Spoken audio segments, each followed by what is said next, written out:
Isang mapagpalang umaga sa ating lahat, mga kapatid ko kay Kristo, mula sa The Solid Rock Morning Devotion.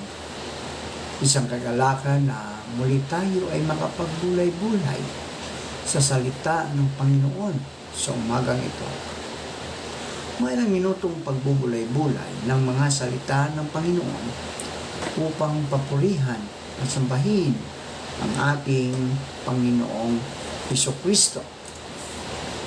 Ang ating pong pagbubulay-bulayan sa magandang umaga ng Huwebes ay matatagpuan sa Ebanghelyo ni San Marcos, Kapitulo 1, talatang 40 hanggang 45. Marcos 1,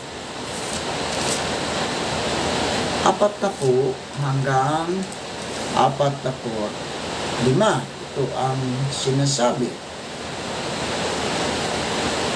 At lumapit sa kanya ang isang kitungin na pamumanhik sa kanya at nanikluhod sa kanya at sa kanya ay nagsasabi, kung ibig mo ay maaring malinis mo ako. At sa pagkaawa ay iniunat niya ang kanyang kamay at siya ay hinipo at sinabi sa kanya, ibig ko, luminis ka. At pagdakay nawalan siya ng kitong at siya ay nalinis. At siya ay kanyang pinagbili ng mahigpit at pinaalis siya pagdaka at sinabi sa kanya, ingatan mong huwag sabihin sa kanino mang tao ang anuman, kundi yumaon ka at pakita ka sa saserdote at maghandog ka ng pagkalinis sa iyo ng mga bagay na ipinag-utos ni Moises na bilang isang patutuo sa kanila. Tatapwat siya'y umalis at pinasimulang ipamalitang mainam at ipahayag ang nangyari. Ano pat hindi na makapasok ng hayag si Jesus sa bayan, kundi dumuon sa labas sa mga dakong ilang at pinagsasadya nila siya mula sa lahat ng panig. Pinagpala na po tayo sa pagkabasa at pagkarinig ng salita ng Diyos. Tayo po ay manalangin. Ama naming Diyos na makapangyarihan sa lahat, naririto muli ang iyong mga anak upang ikaw, O Diyos, ay sambahin sa Espiritu at sa katotohanan. Maraming salamat, Panginoon, sa isang gabing nagdaan sa aming buhay na kami iyong iniingatan sa aming pagtulog. Maraming salamat sa muli mong paggising sa amin at sa muli mong pagbibigay ng buhay, ng lakas at ng karunungan. Panginoong Hesus, sa umagang ito, aming inilalapit sa inyo ang aming mga kaibigan na nagsiselebrate ng kanilang birthday. Patuloy mo silang ingatan, bigyan mo ng kalakasan, maayos na kalusugan, Panginoon, at mahabang buhay. Gayon din po, O Diyos, ang mga mag-asawa na nag-celebrate ng kanilang anniversary. Patuloy mo po silang pagbuklurin sa isang pagmamahalan upang sila, O Diyos, ay patuloy na makapaglingkod na ibilang isang mag-asawa sa inyo, Panginoon. Tulungan mo sila sa lahat ng mga pangangailangan nila, sa kanilang pagpapalaki ng kanilang mga anak, pagpapaaral ng kanilang mga anak, O Diyos. Patuloy mo silang gabayan, ingatan hanggang sa kanilang pagtanda at umuwi kami sa aming tunay na tahanan, ang langit, ang buhay na walang hanggan. Amin ding inilalapit sa inyo, O Diyos, ang aming mga kaibigan na nagkakaroon ng karamdaman. Abutin mo po sila, O Diyos, at pagalingin mo upang sila, O Diyos, ay manumbalik ang kanilang lakas na nawala dahil sa karamdaman. Amin ding inilalapit sa inyo, O Diyos, ang aming mga kaibigan na naghahanap buhay sa mga lansangan, katulad ng mga drivers, mga naglilinis ng kalsada, mga traffic enforcer. Lord, patuloy mo silang gabayan. Ilayo mo po sila sa anumang mga kapahamakan, sa mga pagsubok sa buhay, sa mga tukso na patuloy na umaaligid sa kanila, Panginoon. Tulungan mo sila. Bigyan mo sila ng kalakasan sa araw-araw. Gayon din po, Diyos, aming itinataas sa inyo ang aming bansa. Patuloy naming ipinanalangin ito sa inyo, Panginoon. Ang aming mahal na bansa, ang bansang Pilipinas. Kami po'y humihingi sa iyo ng patnubay at pag-iingat sa aming bansa. Ngayon po, Panginoon, ay dumadanas ng tensyon at pagkatakot ang aming mga mamamayang mangingisda dahil sa patuloy na pananakot at paniniil ng bansang China, na kung saan ito'y nagdudulot ng agam-agam na ito'y hahantong sa isang magulong digmaan. Ikaw ang Panginoon ng kapayapaan, kaya sa iyo kami humihingi ng tulong, Panginoon, upang pahintulutan na hindi mo pahintulutan ang mga pangyayari sa aming bansa. Patid mo, Panginoon, na labis-labis na ang paghihirap ng aming mga kababayan, lalong-lalo na sa laylayan ng aming lipunan, ang mga mahihirap na mamamayan na umaasa lamang sa hanap buhay sa karagatan.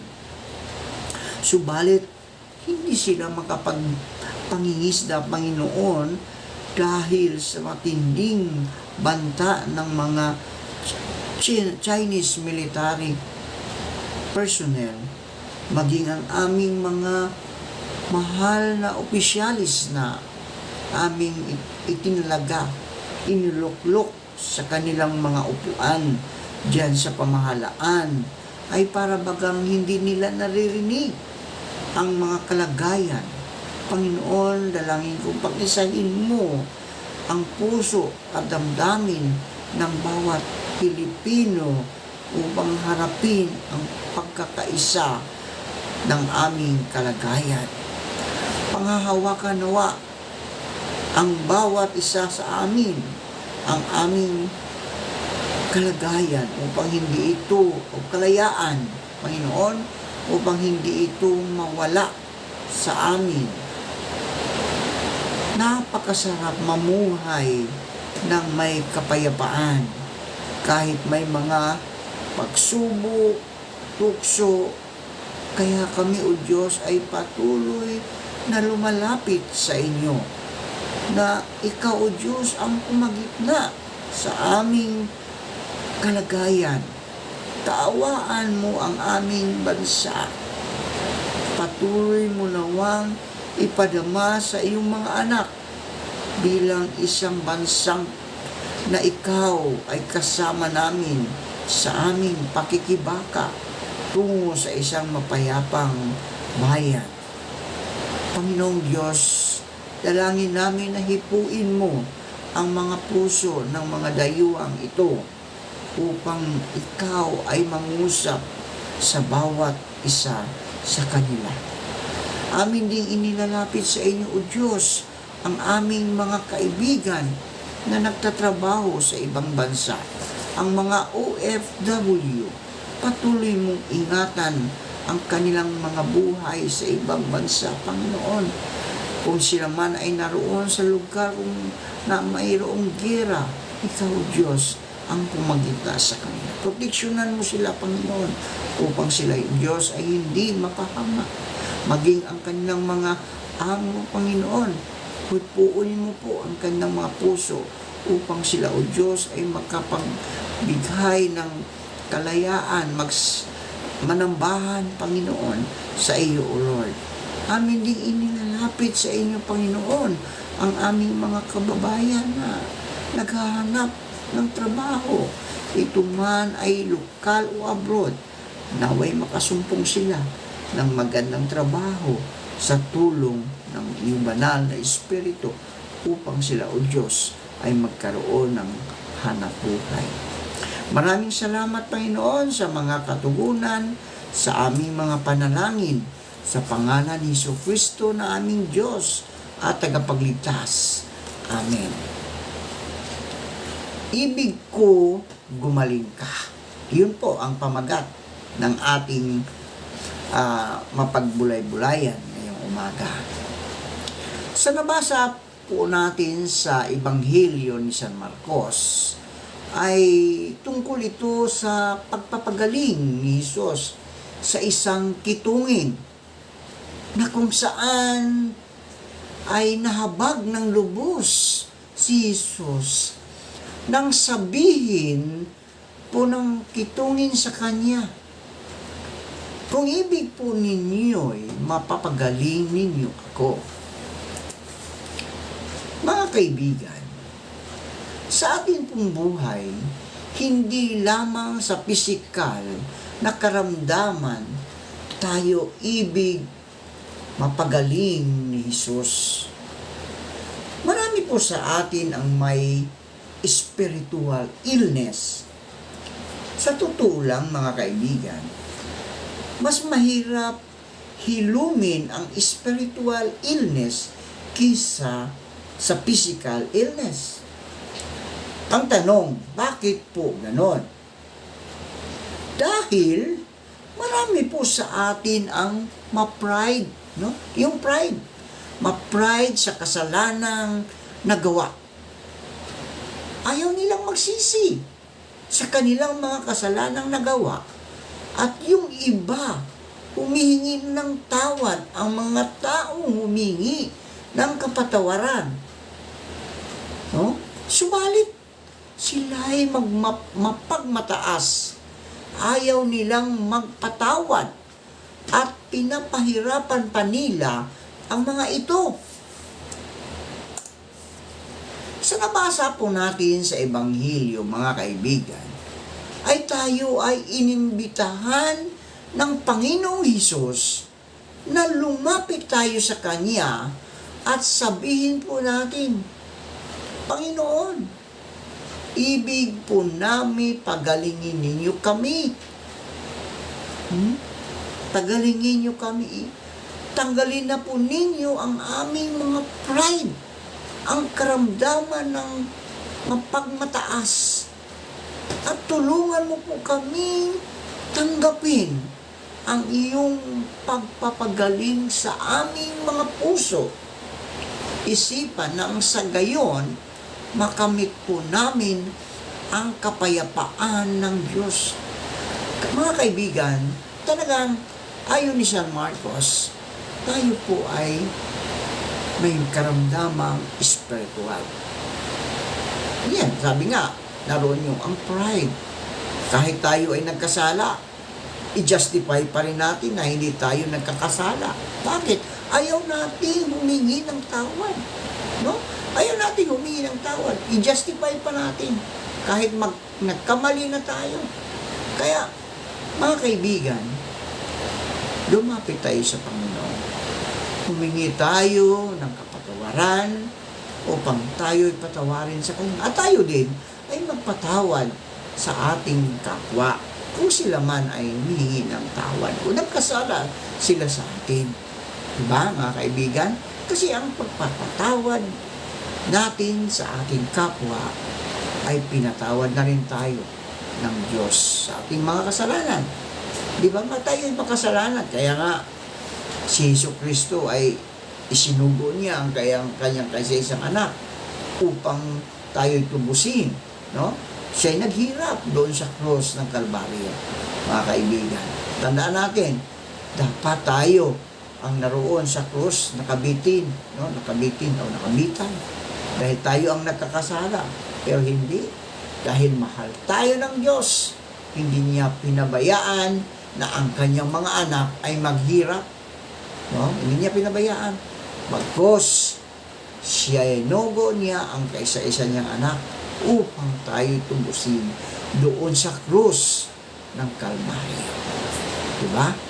Dapat tayo ay tanggapin natin si Kristo bilang ating Diyos at tagapagligtas at magkakaroon tayo ng buhay na walang hanggan. Manalangin tayo. Totoo nga po, Diyos, na kami po ay may karamdamang espiritual. Lalong-lalo na po, Panginoon, na ang aming pride ay patuloy na sumisibol sa aming mga buhay. Patawarin niyo po kami, Panginoon. Linisin niyo po ang aming mga puso upang kami ay malinis na lumalapit sa inyo. At ikaw, O Diyos, ang siyang maghari sa aming mga buhay. Pagpalain mo po, Panginoon, ang lahat ng nakikinig sa umagang ito. Ilayo mo po sila sa anumang kapahamakan. Ingatan mo po sila, anuman ang kanilang mga ginagawa. Tulungan mo sila, Panginoon. Bigyan mo sila ng kanilang mga pangangailangan sa araw-araw. Pagalingin mo po sila sa anumang karamdaman na meron sila, Panginoon. Panginoon Hesus, tulad ng iyong mga alagad, nagpapasalamat po kami sa iyong pagtitiwala sa inyo para sa kami ay makapaglingkod sa iyo kahit hindi kami karapat-dapat. Makakaasa po kayo, Panginoon. Hindi po namin sasayangin ang pagkakataon na ibinibigay ninyo sa amin. Maraming salamat po sa pangalan ni Jesucristo na aming Diyos at tagapagligtas. Amen.